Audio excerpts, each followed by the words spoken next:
can't hear you, please. When the immigration reform was such a hot topic, that you told my two children, who at the time were 6 months and 6 years old, you looked at me after my wife had been barred from this country for life. When I asked you why our consulates were defended by contracted workers, why a United States of America citizen was not allowed to be in the immigration interview with my wife, you told me there was nothing you could do. Nothing, you know. However, that is untrue. There are things you could have done and maybe should have done. But what I want to know is, I live in Mexico 6 months a year now because I'm forced to live there. I have one option: divorce my wife, end my marriage, take my mother away from their children, or leave my country, which is supposed to be the greatest in the world. Exactly. Well, if we are the greatest in the world, then why not we working for a pathway to citizenship? By the way, that lifetime bar, which I can still prove has been inappropriate, was done by someone who's not an American citizen nor a Mexican citizen. Can you imagine that someone has the right to make a choice on my little children's life who is not an American citizen? They are contracted workers from another country who barely speak English. I have stood in the heat in Juarez. I have had my head caved in Mexico. I have seen abuse. I have seen things that are deplorable. But what I have seen most of all is a Congress who will not move because they're too busy with little petty issues. They forget, if you go home tonight, kiss your kids goodnight, off and you go away. What's your question? My question is there anything you will do to support a pathway to citizenship for someone in my situation so that families are not dragged across borders into third world countries?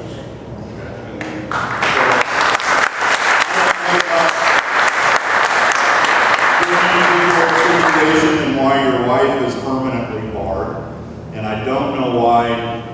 I wouldn't have. I'm not calling you a liar. I'm just saying we had an immigration expert on our staff, so my response should have been, and I think would have been, I don't know, but I have someone on my staff. Her name is Susie. Now it's a Acela, because Susie retired, and we would have to look into that. And so if you interpreted that as I wouldn't do anything, I apologize for that. We should look into that. I have no clue why your wife was barred, if she was properly married to you.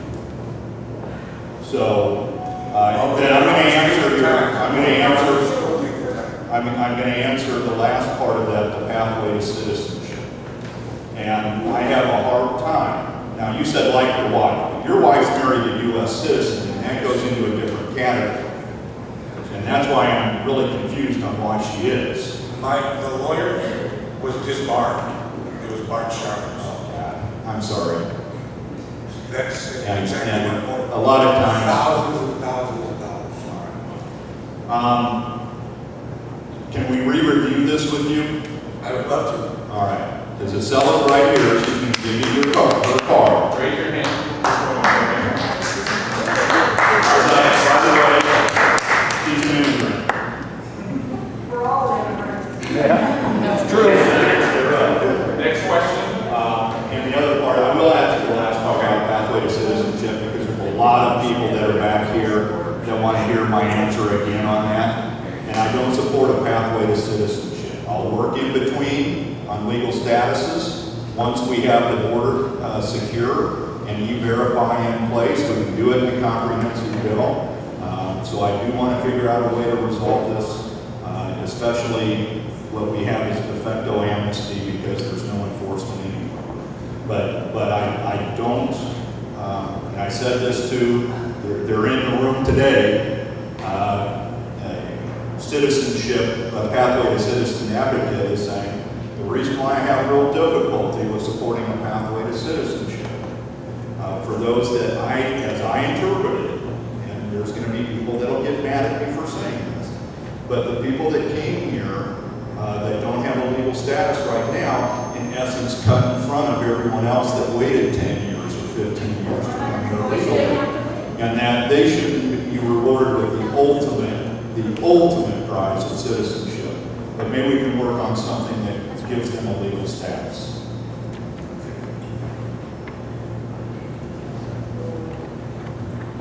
Hello, Mr. Terry. My name is Williams. I have a bunch of issues here that I'd like to discuss with you. From minimum wage, closing of the government, why Omaha is still a HUD zone, no improvements, school student loans are dropping, canceling food stamps for the people in North Omaha, your constituents, which you should be worried about. And also the Keystone Pipeline, because it is an environmental issue. Can you guarantee me, as a citizen of the world, that that pipeline will never, ever leak? No, not good. Right, and because of that, being on the world's largest underground water supply, if it leaks, it not only contaminates Nebraska, Oklahoma, Kansas, it contaminates all of us. Why not build a refinery up there? Why not take it somewhere else? Why bring it through? Now, wait. Now, I know you have congressional records where the lawyers from all these, what's that one? Halliburton goes up there and states stuff in the congressional records that's totally false, and you do nothing about it. So don't quote congressional records. Tell us what you're going to do. Well, I have to quote. And renewable energy too, because here in Nebraska, despite the fact that we have a lot of sun, it is almost impossible, and wind, but mostly sun, because eventually it's all going to be solar anyway, because we're going to run out of fuel. Is that individuals cannot afford to put solar panels on their own house. Yeah, they are expensive, and they are, the technology is emerging so that they can become viable. And I'm a supporter of those. I want to answer the question because it was brought up also earlier about the Keystone Pipeline. First of all, the government agency, the Pipeline Hazardous Materials Safety Agency, has completely reviewed that. It's met more than its criteria. In fact, there was 57 additional safety measures on that. Then with the contamination of the Omaha aquifer, I don't know what reports by Halliburton, I've never seen one from Halliburton, but there were an environmental study that was done by a national laboratory and another engineering firm, as well as the leading geologist at the University of Nebraska at Lincoln, that states that if there is a leak, there's precautions to be taken, and that it would be nearly impossible to seep down the heavier oil that this is to seep down. And if it did, because the aquifer doesn't move, so it isn't, the aquifer is relatively still. And so if these are what the scientific studies show, so you can read those. So that if it did reach, It will move.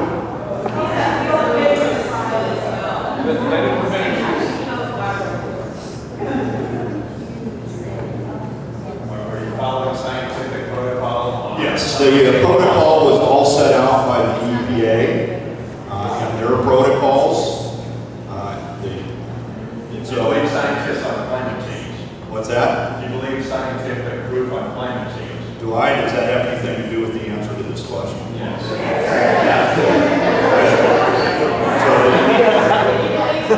Believe scientists. If you don't believe scientists, Okay. thank you. Here's my answer to that question.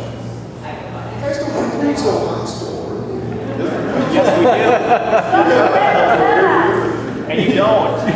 So here's, Why would we feel targeted? so to answer the last one, Let him answer the question. so I mean, if you just want to stand up, I'll take it. Don't worry, I can take it. But to answer your question,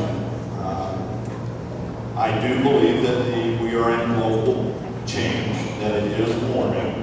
Although there's been some studies that show that it may be going the other way, I don't know, but we are in climate change. But what I don't buy into, and there is considerable disagreement, is the anthropomorphic impact. And there are people in Congress that believe that it's 100% caused by man. I don't buy into that. Not all of it. There is not a consensus on the 100% anthropomorphic. So, all right, next question. Congressman, I do thank you for being here and giving the community the opportunity to dialogue with you. While I'm not going to yell at you, I do feel some hostility during the campaign against Tom White. You met with the Interdenominational Ministerial Alliance, of which I was a member. And I don't know if you remember, but we asked specifically about what you're doing about jobs, especially for Northeast Omaha. If you are familiar, there's maybe 3.8 joblessness in the state, 4% in Omaha, but 20% in Northeast Omaha, maybe higher, and certainly higher for African American males. At the time, do you remember the answer that you gave us? Probably what I was working on at that point, which was trying to get some businesses to move to North Omaha and create a manufacturing base in North Omaha. Yes. Moving about 800 jobs, and then trying to work with other entities to then build a ring around that of supporting jobs that would be African American or community-based ownership of those, and I was working with Tim on it. What you specifically talked about was, and I knew it then, but I didn't know maybe there was some collaboration between you and the mayor.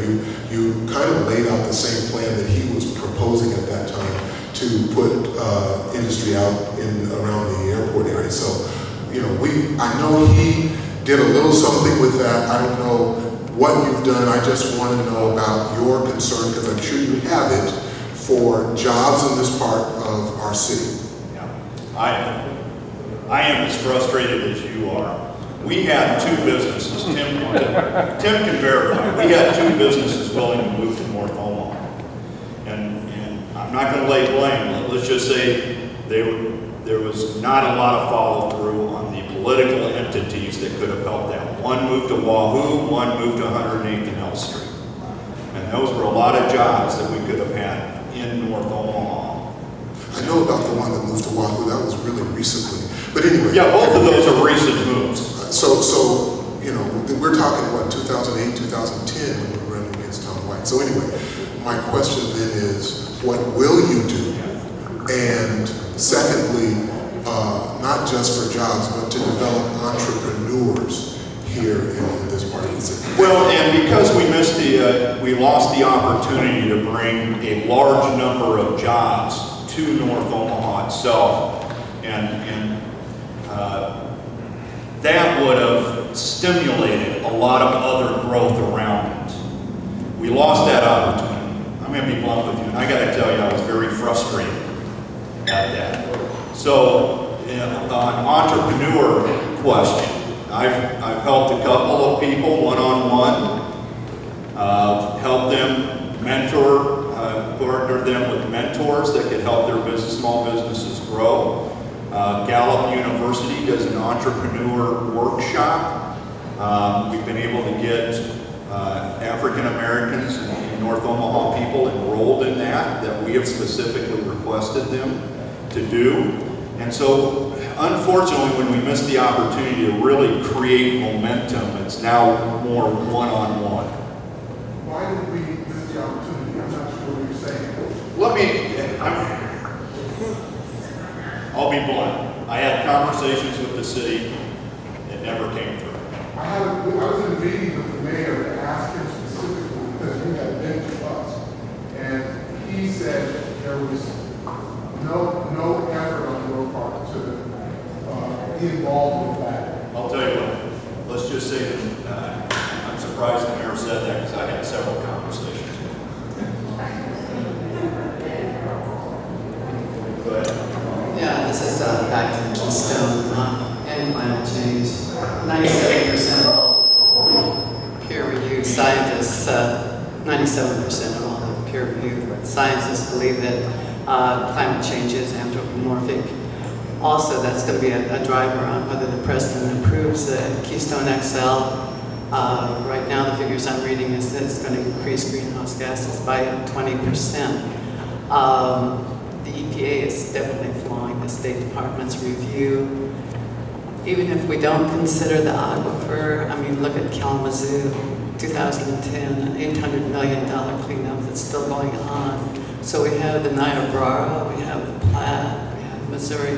We have a lot of other streams and rivers besides the aquifer that could do a great deal of damage to farmers and ranchers in Nebraska. And I just wonder if you're willing to risk that. Because those have all been identified within those scientific-based environmental impact study, and the Corps of Engineers has to review anything that goes over a body of water, and issue the 404B permits. I have confidence that they will follow the science and do it correctly.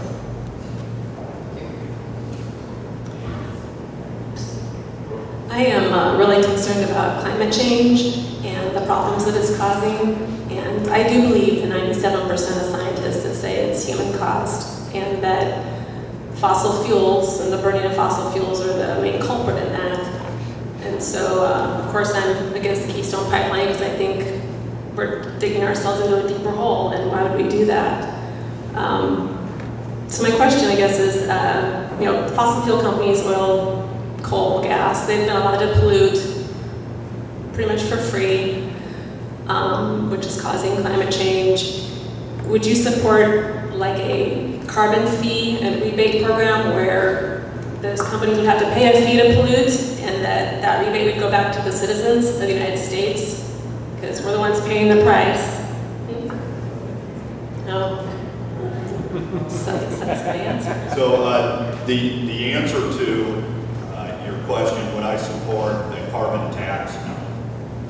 I have supported, and I have a long record of supporting greener fuels. I support the wind. I've developed, helped with solar, hydrogen. It was my title to go to hydrogen energy, and whatever research is occurring is because of my title to that bill. And so I am truly one that thinks that we need to have a variety of fuels, and the cleaner the better. Just I'm not there to eliminate it. Well, I think the emphasis needs to be more on clean, renewable energy than polluting fossil fuels. That's just how I feel. Okay, I appreciate that. Mr. Terry, we know each other over the years. I'm Craig Reiser.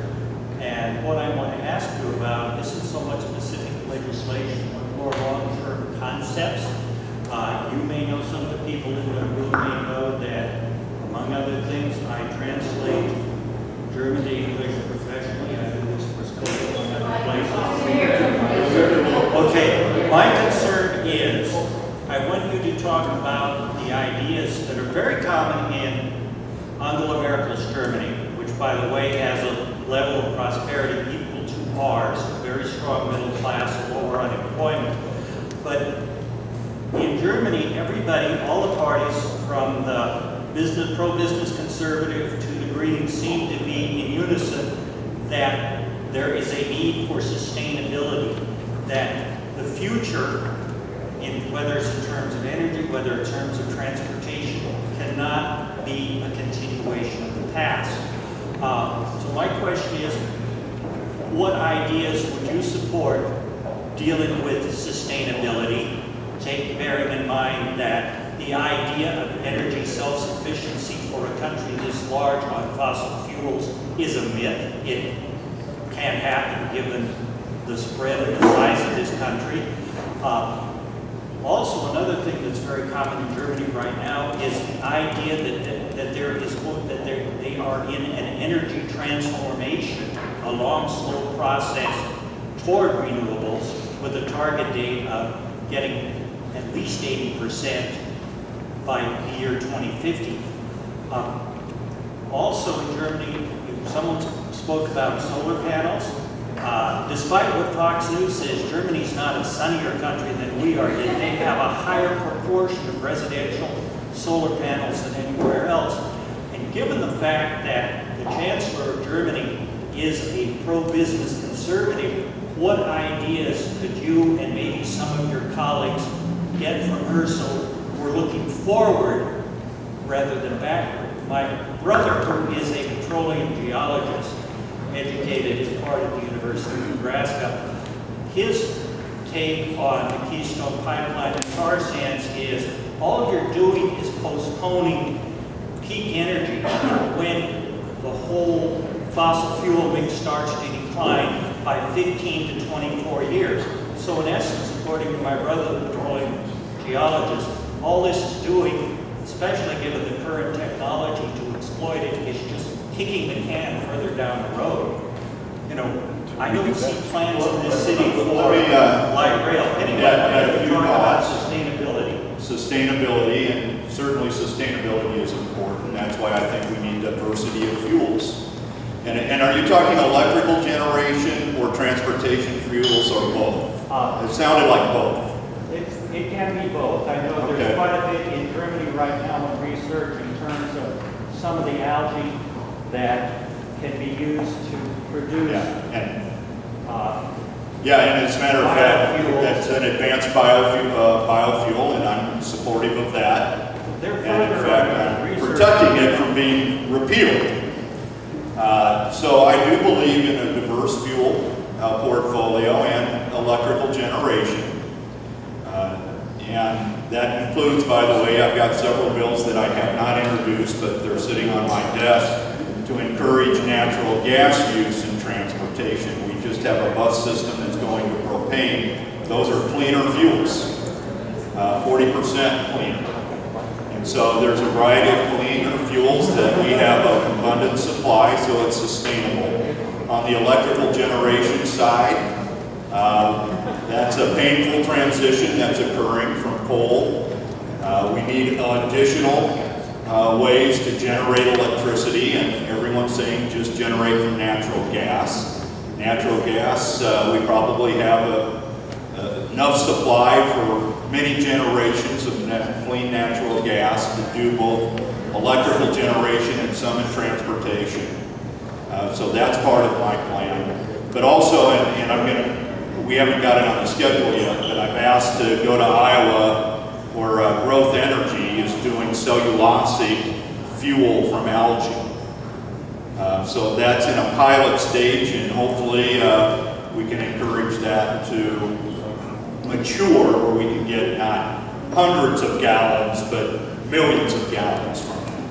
Brenda? Thank you, and thank you, Congressman Terry, for taking time to come to North Omaha with your town hall to give residents of this area a chance to express their concerns. And I just want to make one statement with regard to your sensing hostility.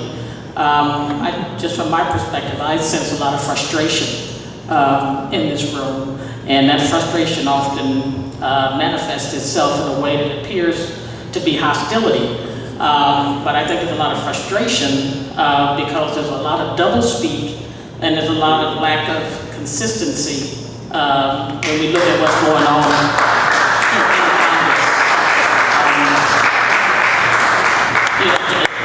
Congress. Just by way of example, on the Syria versus Iraq, I mean, for the average American, myself included, Iraq was a civil war, Syria is a civil war. How do you distinguish the civil wars? In Iraq, there were alleged weapons of mass destruction. In Syria, they have found evidence of chemical warfare. So, I mean, that's where people get frustrated when with what is seemingly same set of facts, we have a different response. And I'm here to follow up on Pastor Williams. I've been a resident of North Omaha all my life. And during your tenure in Congress, unfortunately and regrettably, I have seen conditions in this district worsen. I have seen the unemployment rates in this community go up every year. I have seen this community now be ranked nationally in terms of poverty rates among African Americans. African American children in North Omaha or in Douglas County are the poorest in the nation. African American adults are the third poorest in the nation. So I applaud you on your chairmanship on the Manufacturing, Commerce, and Trade Committee, but what, if anything, can you do or will you do to address, and I heard your response about bringing jobs here, but one of the things that can be done that I haven't seen you particularly champion, and that is, we're always talking about the tax code, we're always fighting about who should be paying taxes, and your charts show corporations and the percentage of the taxes that they pay in terms of federal revenue, but we reward companies who take their business and their operations offshore. We reward them in our tax code. Yep. What, if anything, as chairman of this committee, will you do to reverse that so that they don't get incentives to take their manufacturing jobs outside of communities like North Omaha? Secondly, if you look at inflation and growth, if the minimum wage kept pace with that, minimum wage should be $15 an hour now. Where do you stand on increasing the minimum wage? And finally, where do you stand on a comprehensive job bill?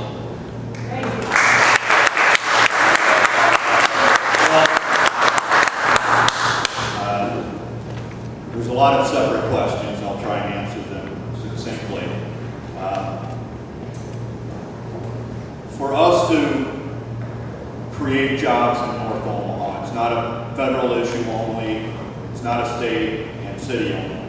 All of us have to work together for that. Frankly, I can't at a city level go out and piece parcels of land together. Only the city can do that, and we chose not to.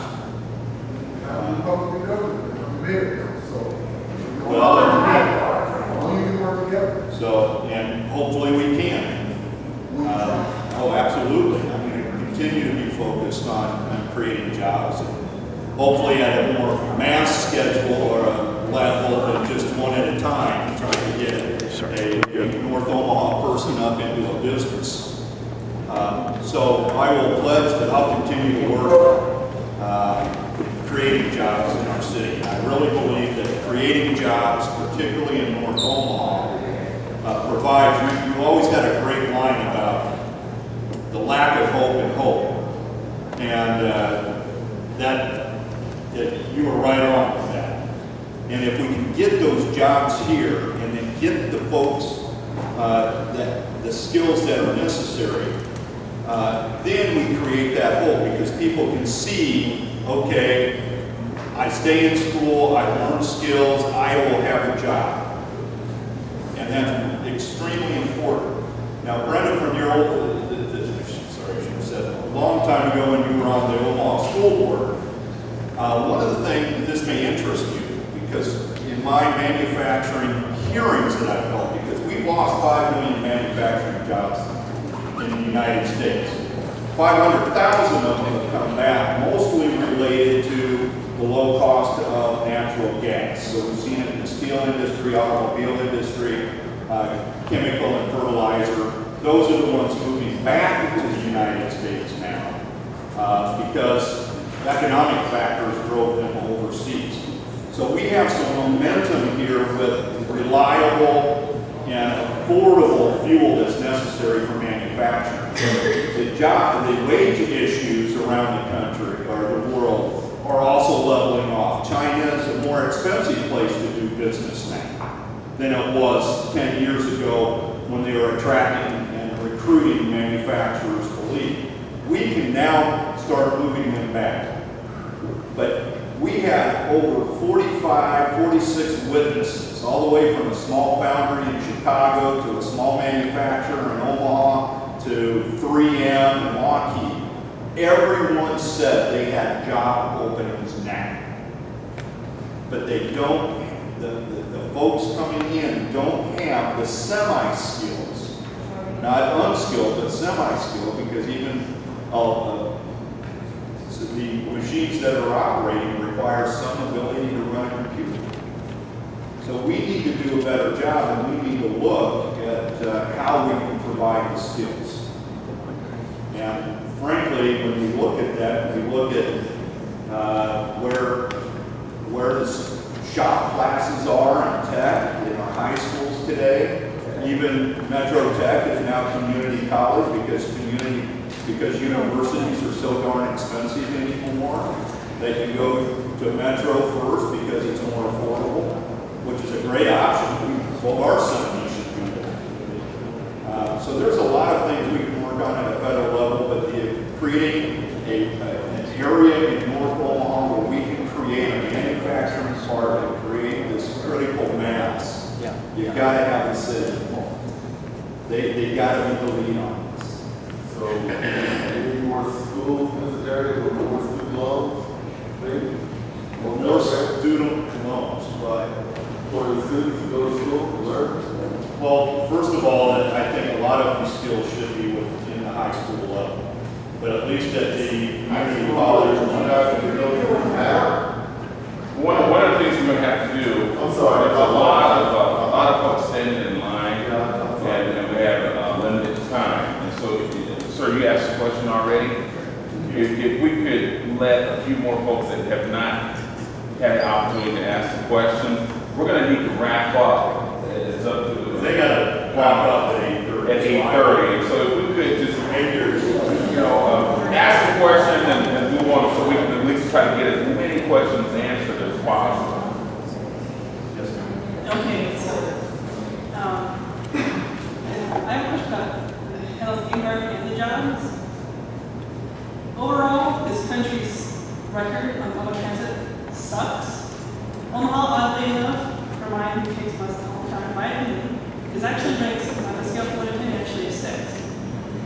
What would we do to help public transit? Because there's jobs out west that is, you have to travel an hour and a half, and then the buses stop early, and what would you do to help improve public transit so therefore we can get to the jobs we want? And point in fact, we were talking about climate change. One of the biggest supporters of anti-climate change was the same genius who said secondhand smoke does not cause cancer. One of the biggest supporters of the anti-climate change movement was the same guy who said there's no link between secondhand smoke and cancer. So this is All right. I'm not copping out on your answer, but from my experience on city council, that's actually, that's under the city umbrella, there's a tax on that. For special transit projects, there is some funding within the transportation funding stream. I will tell you very little of that gets to Omaha because we just don't meet the major requirements. Most of that's going to real major cities. So what I would suggest is working with the city of Omaha and that route changes. I have been working with them on changing their buses from diesel to natural gas. That's something that we can help them. I have comments, Sandy Sedan, and I have comments on the Affordable Care Act and Keystone, and then I have a question, so I'll be fast on my comments. With respect to the Affordable Care Act, instead of repeal and eventually replace, and we don't want to go through that pain of all of those debates and trying to get something passed in the first place, that's what the replacement take. Why don't we just revamp? If there's problems with cost, then have more doctors available, whatever it takes to help lower the cost. With respect to the Keystone XL pipeline, I pleased you're in favor of renewable energy. We have an addiction to oil, and to say, oh, well, it might not leak too much, and we need the oil for the time being, but just feeding that addiction. Just forget the Keystone XL. And here's my question. Are you still a signatory to the Grover-Norquist pledge? As I understand, even though I signed that 15 years ago, they still consider that to be inflated. We're going to do a major reform of the tax code. I did. You're still on what you signed. I think They consider that still valid. I don't know how to answer You that. still consider it valid. Well, I haven't voted to raise taxes, where do I plan? And I'm very sorry about that. I have my pocket constitution here, section 7. All bills for raising revenue shall originate in the House of Representatives, and I just think it's a shame that you can't even be open-minded to fill your job.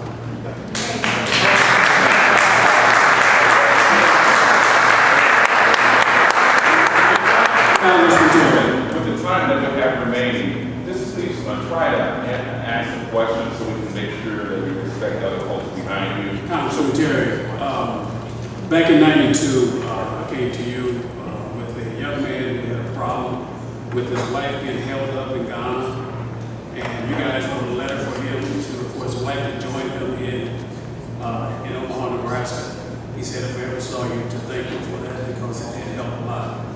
My next question is that I did all the lead testing in North Omaha, and out of my word, $100 million was brought in here to do this lead testing. Same thing with the pipeline. We have the jobs here. We got billions of dollars being spent in North Omaha. My problem is that we're not getting access to those jobs as being living right here in North Omaha. Our young people do not get access to those jobs. And that money, we got billions of dollars being spent right here with the lead program. We got outside contractors coming in to take advantage of those. You know that. The previous mayor knows that. We got companies coming in from Minnesota doing the work on North 30th Street, and we're not being able to access those jobs. My question is, what can we do to help those situations? I know of that situation, and I'm frustrated too. As you know too, the EPA, the regional folks are in charge of that. And I know that our city has talked to them, I've talked to them, and it's frustrating that they aren't changing. Very frustrating. Especially when my work, we met back in the health department when we first did this. But it's frustrating to see all those people come in and the money leaves North Omaha and goes other places. Yeah, I don't like that.